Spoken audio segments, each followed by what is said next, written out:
Hi, I'm Christine. Welcome back to my channel. In today's video, I'm here to kick off the Six of Crows duology vlog.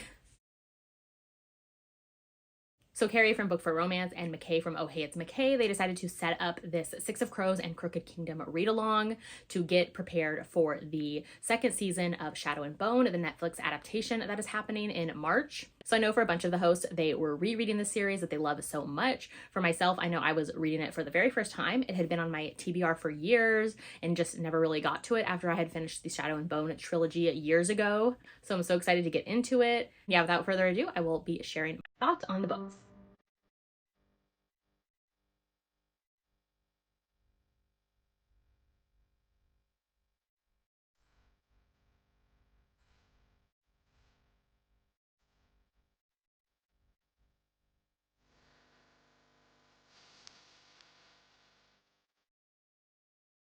So hello, I'm here with my iced coffee, and I just showed that I just went to the coffee shop, and then I have already started the Six of Crows. So it is only January right now. It's actually January 29th. It's actually the last day of the Kindle Unlimited readathon, but I finished my reads for that, and so I am ready. I needed a new audiobook. So I was like, ooh, I definitely need to start on the February reads. I have a very busy February, not only with like read-alongs and things that I'm co-hosting, but as well as my family and I were going away to Hawaii. So we're going to be gone for just about 2 weeks. So I was like, I need to be very strategic and get in my February reading as early as I can just to be on top of everything and make sure I don't miss out. So I did start Six of Crows right now. I just messaged Carrie and told her, showed her a little screenshot, like, I'm starting my February read, let's go. I'm very excited for this read along. I have never read this duology before, Six of Crows or Crooked Kingdom. I had only read the Shadow and Bone trilogy in the past, and like some of the short stories that came with that as well, for like the Darkling, some of his like backstory. I had read those. I read those years ago and never kind of continued on from there. Like, I liked that series, didn't love it, like it was okay. Like, I was honestly only there for the Darkling, like, just saying. So like that series was okay for me. Like, I had always heard that this duology was way better, that people loved it so much more, but I would just kind of like put it off for a while. And so then cut to years later, Netflix did the adaptation of Shadow and Bone, and they, combined the two series together, because like both of these, from what I know, both of these book series exist in the same world for Leigh Bardugo. But like in the book series, I don't think they ever have this like crossover like they do had they did it in the Netflix series. I could be wrong, because like I said, I'm just reading this for the first time, but that is what I know from previous knowledge. So I did watch Shadow and Bone season 1 last year when it came out, and I really enjoyed it. Like, I really loved what they did with the story. It actually made me like the Shadow and Bone kind of trilogy a little bit more, seeing some of those characters fleshed out, especially like Mal's character, who I did not like in the books. I did like him a little bit more. It gave him kind of more of a personality, and I understood kind of the main heroine. I can't remember her name right now, but whatever that girl's name is, I understood her kind of like difficulty with having that like friendship with him, where like in the books I didn't get it. I was like, girl, no, like, let's go for the Darkling, like, what's up? But that's just me and my toxicity of going for the bad boys and the darker characters. I mean, I'm wearing my Morally Gray All the Way sweatshirt today. Like, come on, like, the Darkling is it for me.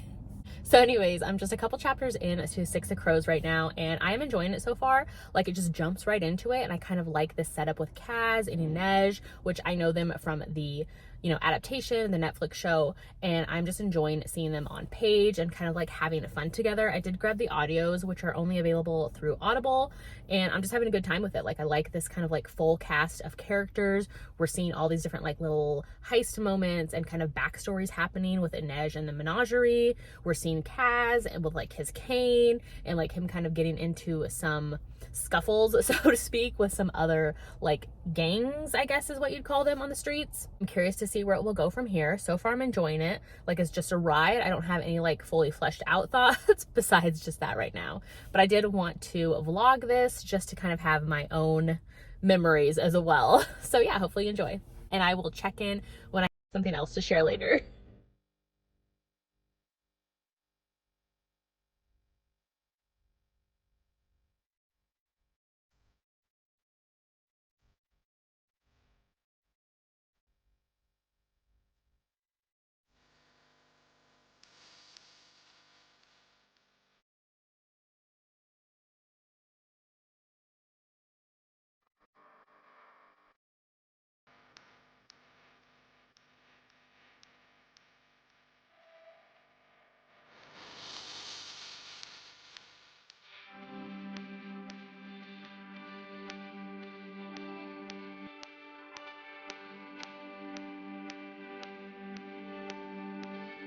All right, I'm here to just quickly check in. I ended up finishing the Six of Crows last night. I was actually reorganizing my bookshelves and I decided to pop in the audio and just kind of finish it out while I was doing that.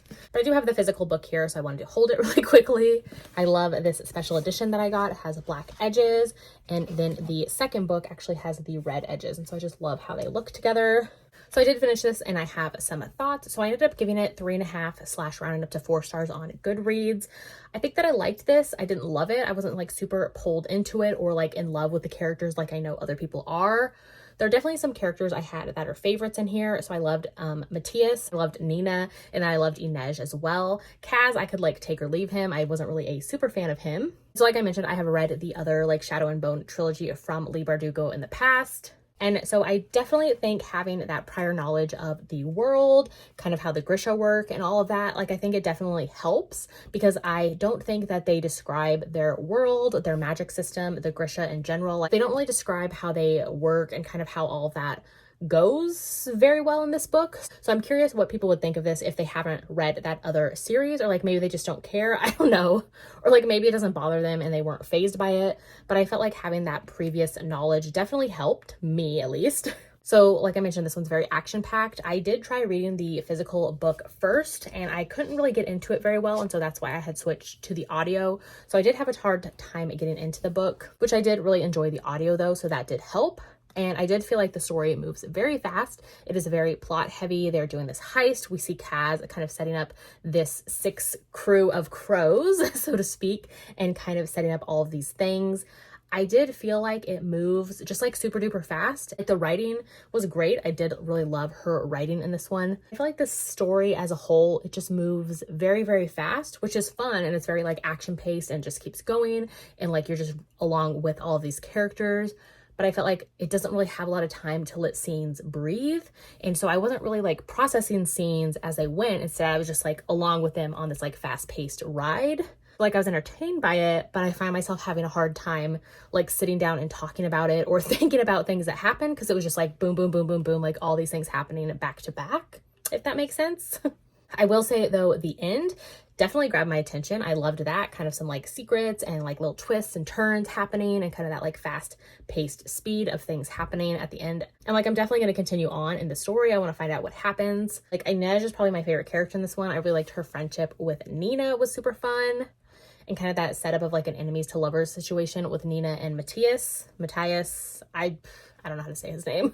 So yeah, I feel like I don't really have too much else to say about it. I'm trying to think if I do. Like YA fantasies, I feel like they're just harder for me to get into nowadays.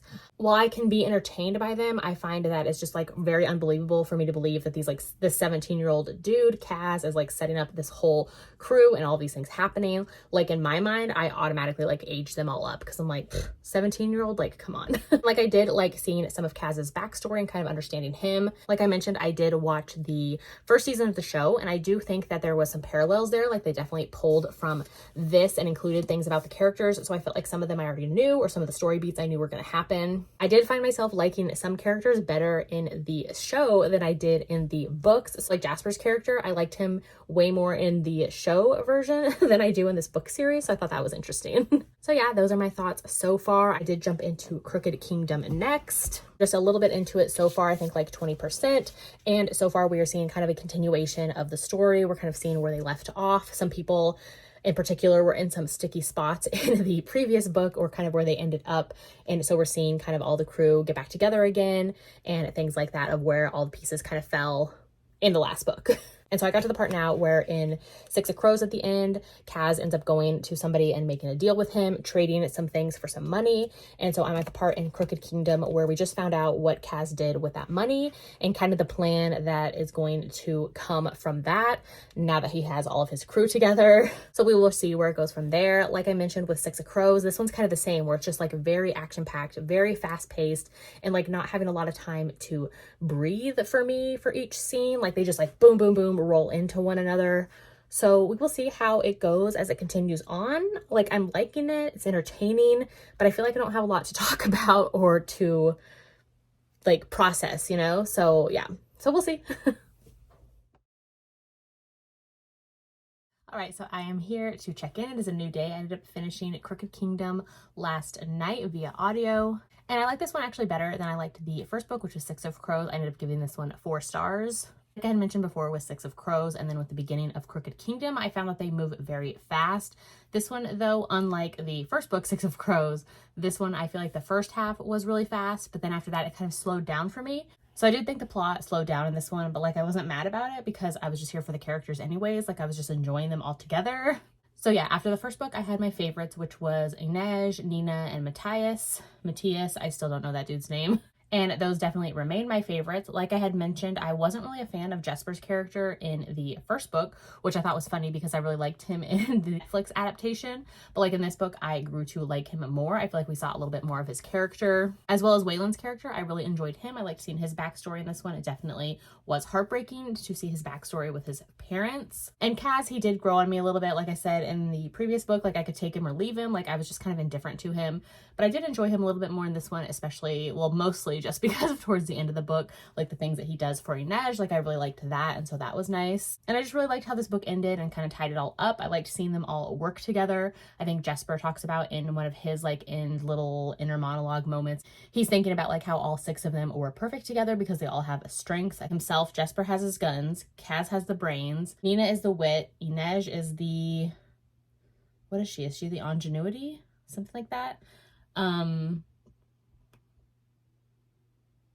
No, maybe Waylon was ingenuity.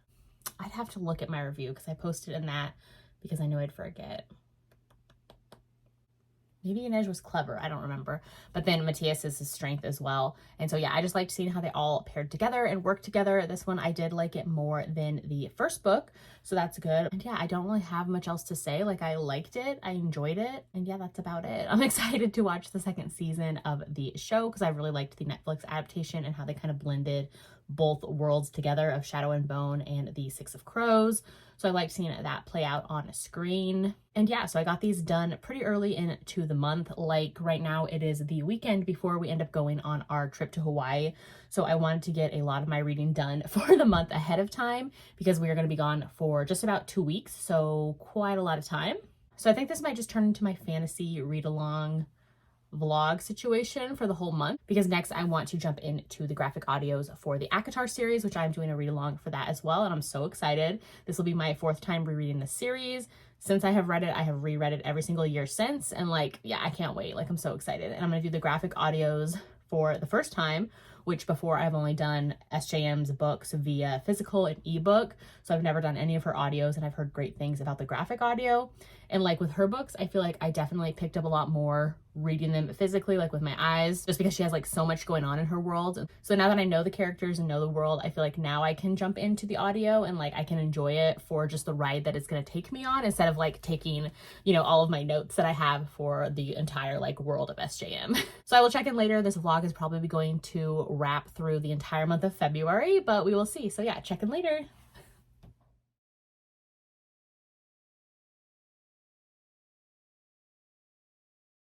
So thanks so much for watching. Make sure to like and subscribe so you don't miss out on any of my future videos.